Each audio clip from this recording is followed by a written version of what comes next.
এই মুহূর্তে আছি কসবা নয়নপুর কুল্লাপাড়া স্মৃতিসৌধে। তো আসেন স্মৃতিসৌধটা আপনাদের কি করে দেখাবো, তো সঙ্গে আসেন।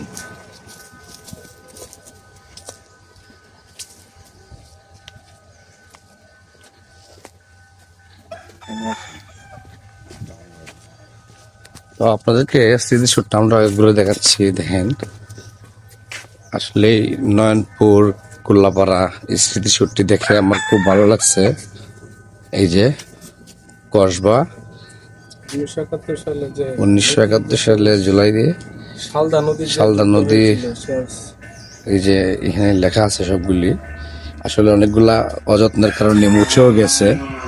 আসলে আমরা এইসব জিনিস যত্ন করে যদি লেখাগুলা সুন্দর করে রাখি তাহলে অবশ্যই ভালো লাগবে বিষয়টি।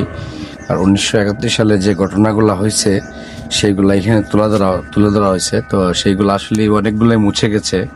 তো আসলে যদি আশেপাশের লোকরা যদি সুন্দর করে আবারও লিখে দেয় তাহলে আরো সুন্দর হয় আর কি। যাই হোক, স্মৃতিসৌধটা আপনাদেরকে ঘুরে দেখালাম। চারপাশে সুন্দর ভিউ আছে। আর আমার যে মামা, আমার ভাগ্নে, তো সে আমাকে আসলে এই সফরটাতে আমাকে সময় দিল। আসলে স্মৃতিসৌধটা খুব সুন্দর। এইটা হলো কসবা নয়নপুর শালদা নদী। জায়গাটার নাম জানি কি মামা? বাইক ইউনিয়ন কুল্লাপাড়া, এই স্মৃতিসৌধটি আর কি।